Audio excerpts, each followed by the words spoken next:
할렐루야. 부활하신 주님을 찬양합니다. 20일 동안 미국의 각지에 다니면서 한 개 지방 그리고 4개 교회에서 하나님의 말씀을 전파하며 또 2교회를 방문해서 선교의 귀한 비전을 갖게 되었습니다.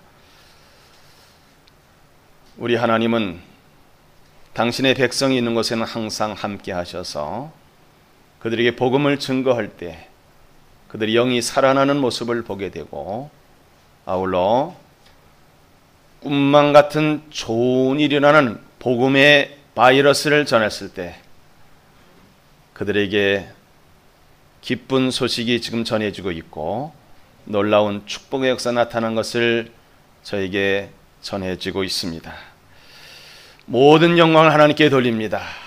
또 여러분들이 수고하고 기도하고 이 예배당과 또 성도들과 또 이 지역을 지키고 계신 여러분의 수고와 노고로 제가 이렇게 잘 다녀오게 돼서 감사를 드립니다. 오늘 특별히 삼위일체 주일입니다. 편의상 우리 하나님께서 시대별로 역사하신 것을 구분하면은 구약 시대는 성부 하나님의 시대의 사역이고, 또 예수님이 이 땅에 오신 성자 예수 그리스도의 사역은 신약을 얘기할 수 있습니다.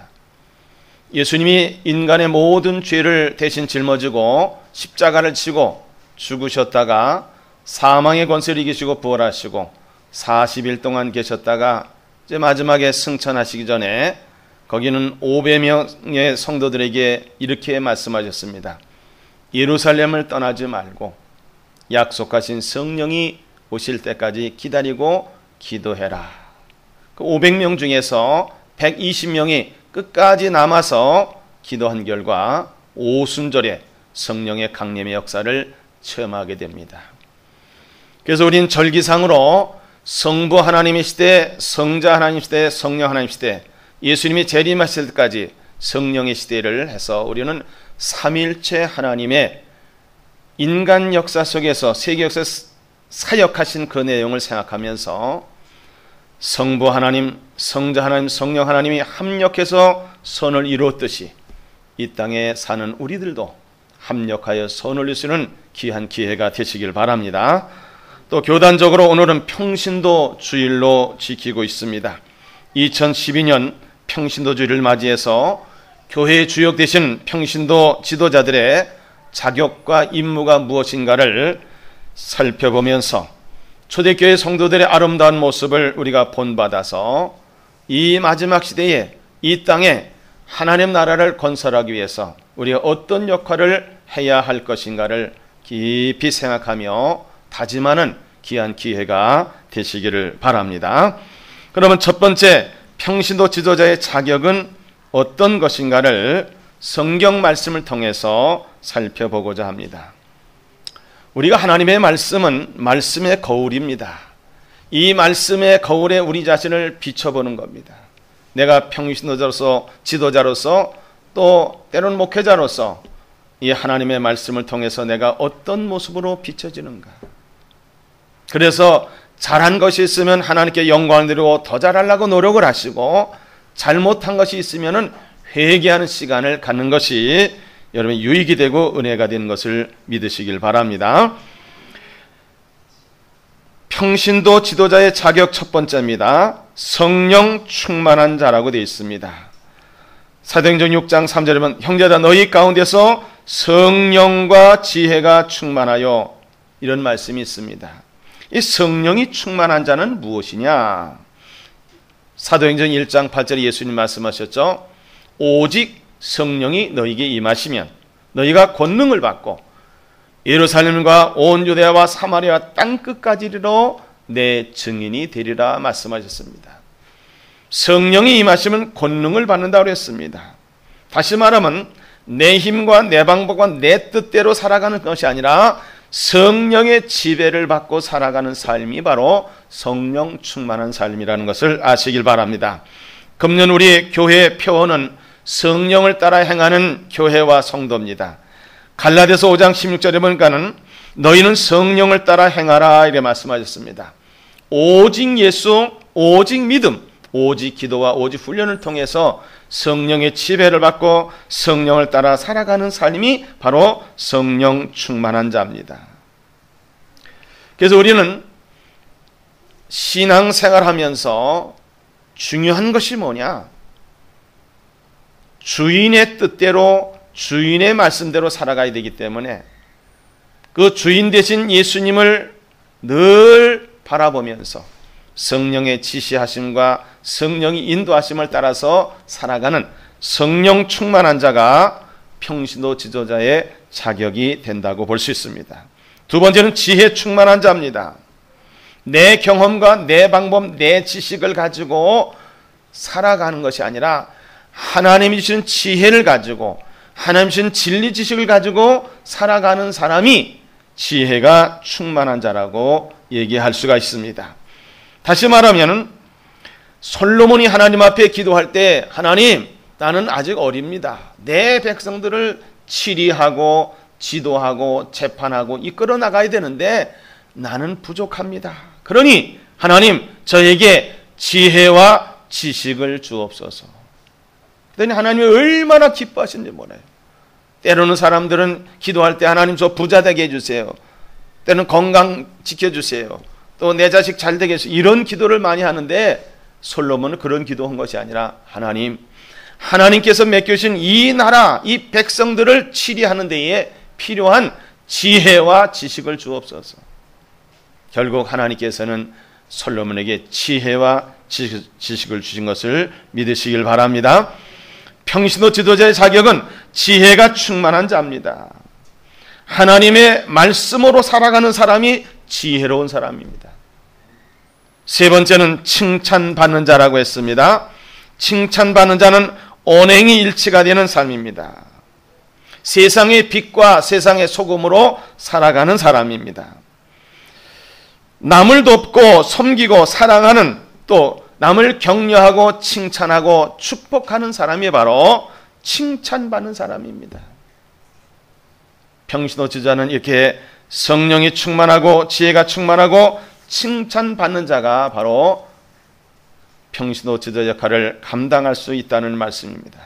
또 성경에 보니까 믿음이 충만한 자라고 되어 있습니다. 사도행전 6장 5절 상반절에 보면 온 무리가 이 말을 기뻐하며 믿음과 성령이 충만한 사람을 뽑아서 평신도 지도자로 세웠다 그랬습니다. 또 디모데전서 3장 9절 하반절에 보니까는 믿음의 비밀을 가진 자라야 할지니 그랬습니다. 어떤 사람이 믿음이 충만한 자인가? 마태복음 16장 16절에 베드로가 고백했죠. 주는 그리스도시요 살아계신 하나님의 아들이십니다. 이 고백을 할 때 예수님이 박수를 쳤습니다. 야, 너 참 바른 신앙의 고백을 했다. 그러면서 예수님께서는 그에게 천국 열쇠를 주셨습니다. 이렇게 천국 열쇠를 받을 수 있는 믿음이 충만한 사람들이 다 되시기를 바랍니다. 믿음이 충만한 사람은 어떤 사람이냐? 예수님의 십자가와 그 보혈과 죽으심과 부활과 재림을 믿는 신앙. 다시 말하면 그것이 모든 압축돼서 우리가 외우는 사도신경 있지 않습니까? 이 사도신경으로 우리의 신앙을 고백하는 사람이 바로 믿음이 충만한 자라고 얘기할 수 있습니다. 성경 말씀에는 두 가지로 하나님의 말씀을, 하나는 무엇을 하라는 말씀이고 또 하나는 무엇을 하지 말라는 말씀이에요. 하라는 말씀을 잘 하고 하지 말라는 말씀을 하지 않는 그것이 바로 믿음이 충만한 사람입니다. 예수님은 믿음이 있는 사람을 특별히 칭찬하셨어요. 백부장의 믿음을 보시고 야, 이스라엘 이만한 믿음을 가진 자가 없다. 또 수로보니 여인을 보면서 그 여인의 믿음을 칭찬했습니다. 예수님 믿음 있는 사람을 칭찬하셨습니다. 또 마지막 시대에 말세에 믿음이 있는 자를 보겠느냐 또 한탄도 하셨습니다. 그러므로 우리는 믿음이 있는 자, 믿음이 충만한 자가 되기 위해서 하나님의 말씀을 읽고 그 말씀을 통해서 우리가 믿음을 충만히 갖출 수 있는 지혜롭고 믿음 충만한 성도들이 되시기 바랍니다. 믿음은 어떻게 된다 그랬습니까? 들음에서 난다 그랬어요. 그 들음은 그리스도의 말씀으로 말미암다고 바울은 고백하고 있습니다. 우리 모두 믿음이 충만한 자가 돼서 평시도 지도자 역할을 잘 감당하는 귀한 성도들이 되시길 바랍니다. 다섯 번째는 정중하고 정숙하고 절제하는 자라고 했습니다. 디모데전서 3장 8절 상반절은 이와 같이 집사들도 정중하고, 디모데전서 3장 11절에 보면 여자들도 이와 같이 정숙하고 모함하지 아니하며 절제하며 그러게 됐습니다. 정중하고 정숙하고 절제하는 사람, 다시 말하면 자기 자신을 철저히 관리하는 사람을 말합니다. 대부분 사람들은 다른 사람들의 눈에 티끌을 보고 판단합니다. 자기 눈에 있는 들보는 보지 못한다고 예수님 말씀하셨습니다. 나 자신을 철저히 관리해야 돼요. 철저히 관리하지 않으면 안 되거든요. 다른 사람의 허물은 우리가 덮어주고 가려줘야 돼요. 근데 우리는 까발리기를 원하죠. 내가 정중하고 정숙하고 절제한 삶을 살지 않고 오히려 다른 사람의 부끄러운 모습을 보인다고 한다면 그 사람은 평신도 지도자가 될 수가 없다는 얘기입니다. 성령의 9가지 열매 중에서 절제, 얼마나 귀한 열매입니까? 그래서 우리는 내가 내 자신을 철저하게, 거룩하게, 경건하게, 정숙하게, 또 정중하게, 절제하면서, 그 모델은 바로 예수님의 모델이십니다. 이런 사람이 바로 평신도 지도자의 자격이 있다는 말씀입니다. 여섯 번째는 일구이원하지 않은 자라고 했습니다. 디모데전서 3장 8절 중반절에 보면 일구이원을 하지 아니하고 그랬어요.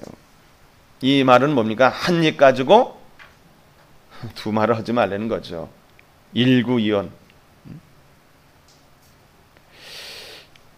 우리는 진리 지식을 가진 사람은요, 말씀으로 무장이 되기 때문에, 말씀으로 하나 되기 때문에 우리는 이 말씀을 통해서 언어가 나와야 되고 이 말씀을 통해서 행동이 나와야 됩니다.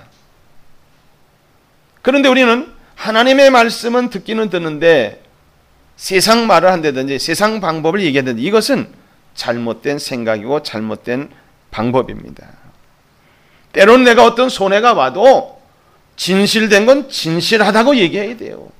거짓을 말해서는 안 되는 겁니다. 누가 안 본다고 해서 내가 거짓말하고,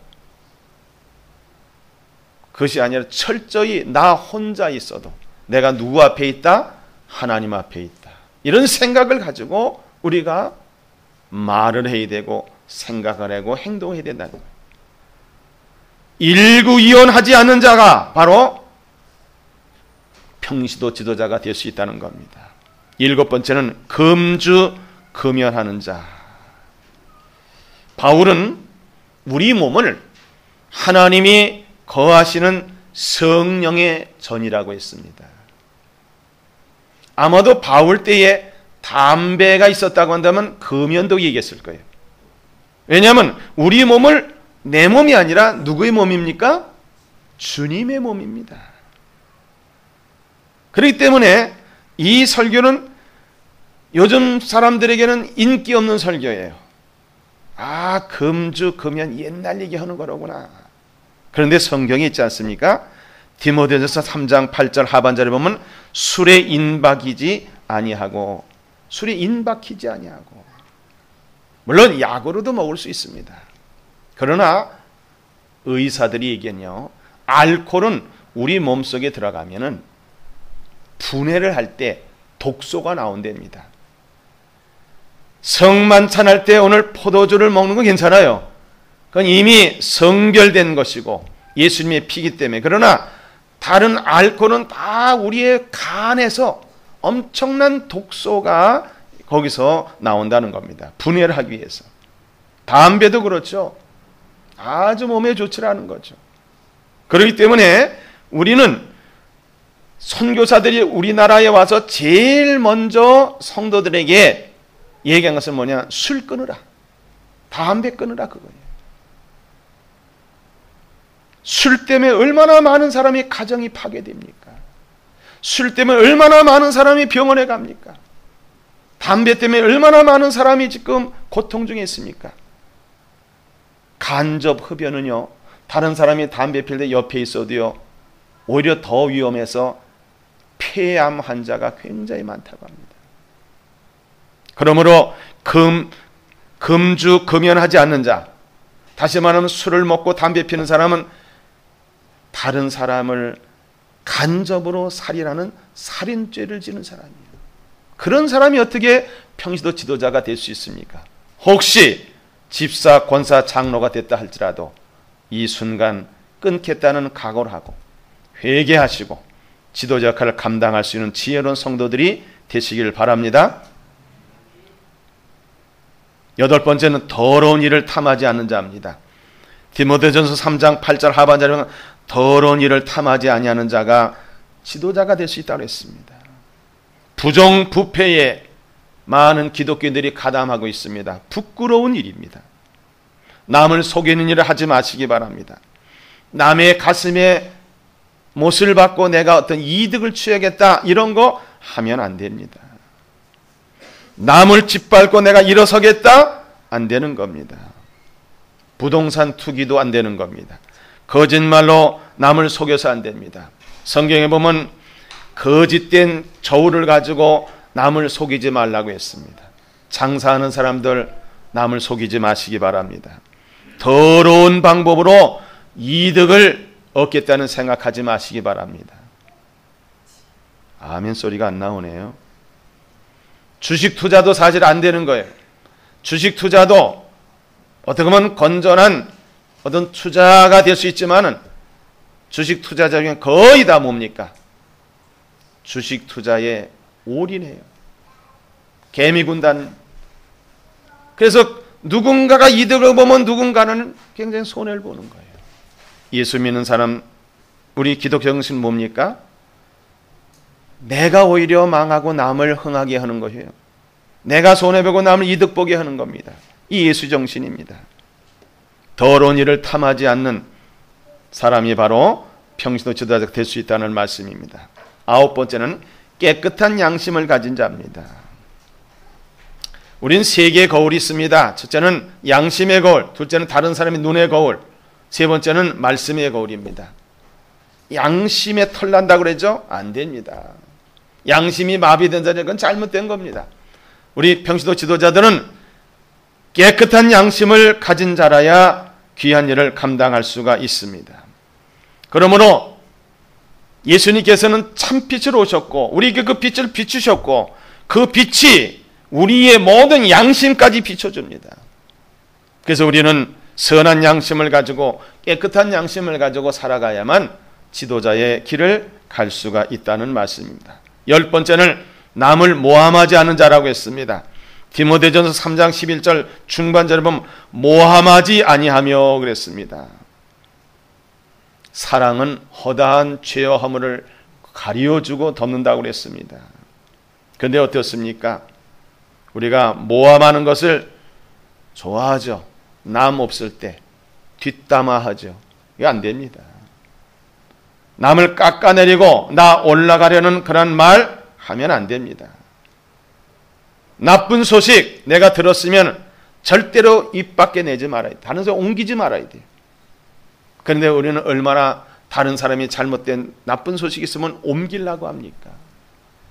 지도자는 내 선에서 끝나야 되고 오히려 그런 소식이 들으면 그 상대방을 위해서 기도하고 내가 그 상대방을 위해서 복음을 전하지 못하고 본을 보이지 못한 것을 내가 대신 회개해야 되는 겁니다. 남을 절대로 모함하지 마세요. 11번째는 충성하는 자라고 했습니다. 디모데전서 3장 11절 하반절에 보면 모든 일에 충성된 자라야 할지니라 그랬어요. 충성이라는 단어는요 목숨을 걸고 하는 걸 말하는 겁니다. 목숨을 걸고.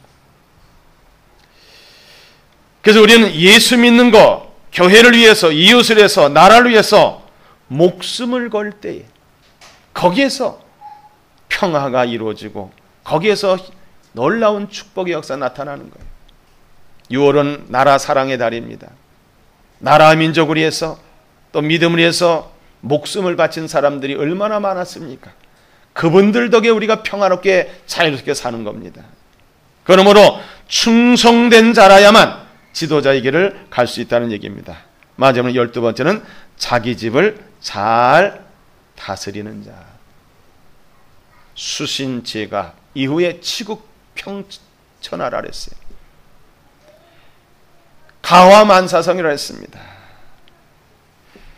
바울은 특별히 디모데후서 3장 12절에 집사들은 한 아내의 남편이 되어 자녀와 자기 집을 잘 다스린 자일지니 그랬습니다. 우리가 가정생활에서 혹시 깨진 가정도 있을 거예요. 일단 그 책임은 본인들에게 있습니다. 깨졌다면 다시금 우리가 회복하기 위해서 말씀으로 돌아가고 회개하고 또 아직 깨어지려고 하는 가정이 있다면 깨어지지 않도록 해야 되고 행복하게 사는 가정이 있다면 더욱 행복해서 다 신앙의 명문 가문을 만드는 귀한 평시도 지도자들이 되시기를 바랍니다. 그럼 두 번째, 평시도 지도자의 임무가 있습니다. 첫째는 복음 전파입니다.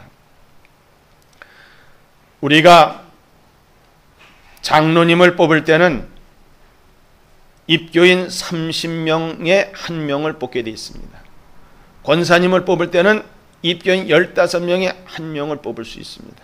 그게 티오입니다. 집사는 뭐 정해진 것이 없지만은 적어도 세례 받고 나서 2년 이상 흠이 없이 그런 많은 사람들 전도하고 모범적인 사람을 집사로 뽑습니다. 다시 말하면 복음을 전파해서 집사는 한 10명 정도, 권사는 15명, 장로는 30명 정도를 전도한 사람, 전도해서 그들이 세례받고 입교인이 돼서 온전한 신앙생활을 할 수 있도록 하는 사람의 대표가 집사, 권사, 장로, 즉 평시도 지도자입니다. 이 복음 전파의 의무는 다 있죠. 예수님 말씀하셨죠. 그러므로 너희는 가서 모든 민족을 제자로 삼아 아버지와 아들과 성령 이름으로 세례를 베풀고 내가 너에게 분부한 모든 것을 가르쳐 지키게 하라. 볼지어다 내가 세상 끝날까지 너희와 항상 함께 있으리라 하시니라 그랬습니다. 복음 전파의 사명. 입을 열면 예수의 얘기가 나와야 돼요. 입을 열면 은혜 받은 얘기가 나와야 되는 겁니다.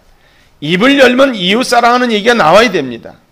입을 열면 천국 얘기가 나와야 돼요. 입을 열면 예수 자랑, 입을 열면 교회 자랑, 입을 열면 목사 자랑. 이렇게 해야만 복음이 전파될 수가 있습니다. 우리가 하나님 앞에 갈 때에 이 땅에서 복음을 전파를 얼마나 많이 했느냐, 이것이 하늘나라의 상급이 되는 거예요. 그래서 하늘의 스타가 되기 위해서는 지혜 있는 자는 궁창에 빛나는 빛과 같이 빛날 것이고 많은 사람을 옳은 대로 인도한 사람은 하늘나라의 스타가 되리라 하고 다니엘서 12장 3절에 기록되어 있습니다. 평시도 지도자는 또한 봉사와 구제에 전념하는 사람들입니다.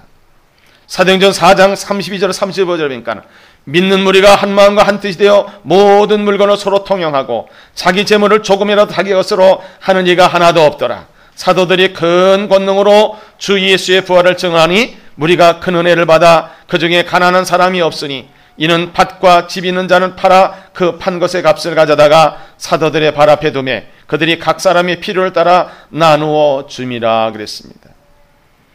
오늘 본문에는 사도행전 6장 1절에 2절에 보면 그때의 제자가 더 많아졌는데 헬라파 유대인들이 자기의 과부들이 매일의 구제에 빠짐으로 히브리 사람을 원망하니 12사도가 모든 제자를 보러 이르되 우리가 하나님의 말씀을 제쳐놓고 접대를 일삼는 것이 마땅하지 아니하니 그랬습니다. 또 사도행전 2장 44절 47절에 믿는 사람이 다 함께해서 모든 물건을 서로 통용하고 또 재산과 소유를 팔아 각 사람의 필요를 따라 나눠주며 날마다 마음을 같이하여 성전에 모이기를 힘쓰고 집에서 떡을 떼며 기쁨과 순전한 마음으로 음식을 먹고 하나님을 찬미하며 또 온 백성에게 칭송을 받으니 주께서 구원받은 사람을 날마다 더하게 하시니라 그랬습니다. 우리에겐 특별히 소외된 사람들, 독거노인, 병든이들, 어려운 사람들과 함께하는 교회입니다. 그러므로 우리는 평시도 지도자의 역할을 감당을 하기 위해서 복음 전파하며 봉사 구제 활동을 하는데 열심을 내는 여러분들이 되시기 바랍니다. 또 평시도 지도자는 목회자의 순종하는 삶을 살아야 되는 겁니다. 사도행전 6장 7절 하반절에 보면 허다한 제사장의 무리도 이 도에 복종하니라 했습니다. 히브리서 13장 17절에 보면 너희를 인도하는 자에게 순종하고 복종하라. 그들은 너희 영혼을 위하여 경성하기를 자신들이 청산할 자인 것 같이 하느니라. 그들로 하여금 즐거움으로 이것을 하게 하고 근심으로 하게 하지 말라. 그렇지 않으면 너희에게 유익이 없느니라 그랬습니다. 신명기 28장 1절 14절에 보면 순종하는 자에게 주시는 복이 기록되어 있습니다. 믿음은 무엇으로 나타나? 순종으로 나타납니다. 여러분, 순금은 99.99%가 순금이지만 믿음은 100% 순종할 때의 진정한 믿음인 것을 아시길 바랍니다. 또 목회자의 임무는 어떻습니까? 첫째는 성도를 위해서 기도하는 사람입니다. 사도행전 6장 4절 상반절이면 우리는 오로지 기도하는 일과 그랬습니다. 목사는 성도들을 위해서 열심히 기도하는, 하나님 앞에 기도하는.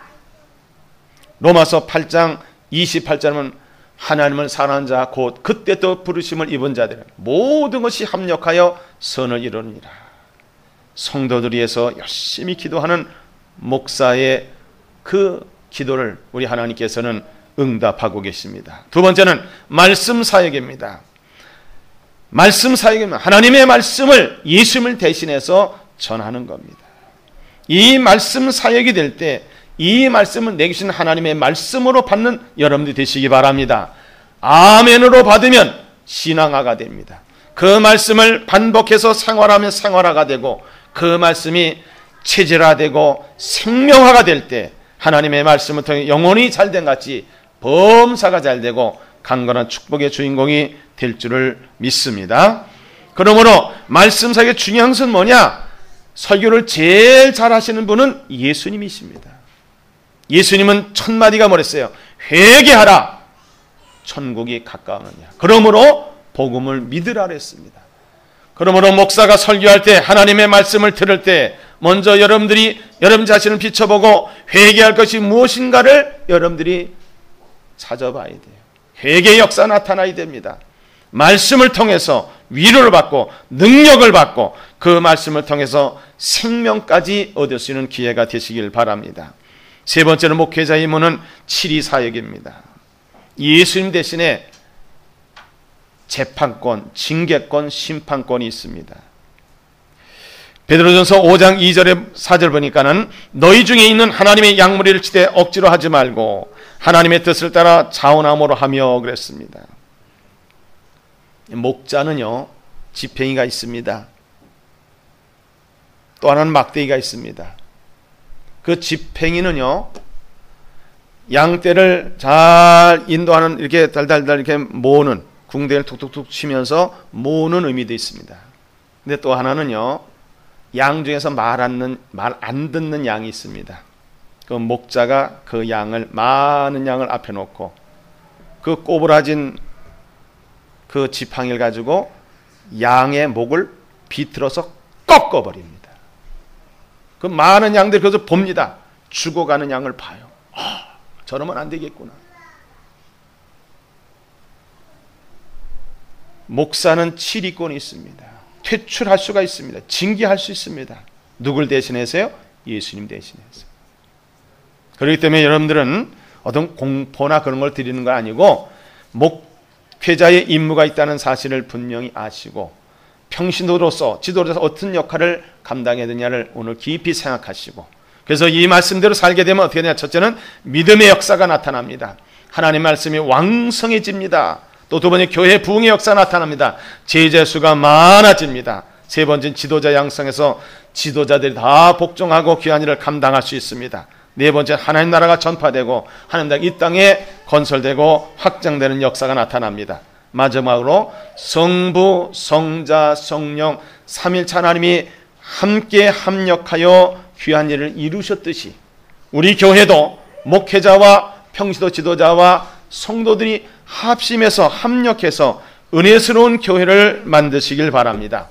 오늘 호산나 성가대가 불렀던 찬양처럼 그런 은혜스러운 교회, 생명 있는 교회를 만들고 여러분의 가정은 신앙의 명문감을 만들어서 훗날 주님이 여러분을 부르실 때 여러분을 맞이하면서 착하고 충성된 종아 칭찬하면서 여러분 앞길에 놀라운 꿈만 같은 일이 이루어지는 축복의 주인공으로서 살아가는 평시도 지도자들이 다 되시기를 주님의 이름으로 축복합니다. 기도하겠습니다. 하나님 감사합니다. 사랑하는 성도들, 오늘 평시도 주일을 맞이하여서 평시도 지도자의 자격과 임무가 무엇인가를 분명히 알고 귀한 사명을 잘 감당해서 천국에 넉넉히 들어가시는 귀한 성도들이 되게 하여 주옵소서. 이 땅에 하나님 나라를 확장하고 건설하는 데 크게 쓰임받는 지도자들이 다 되도록 복의 복을 내려 주옵소서. 감사드리며 예수님의 이름으로 기도하옵나이다. 아멘.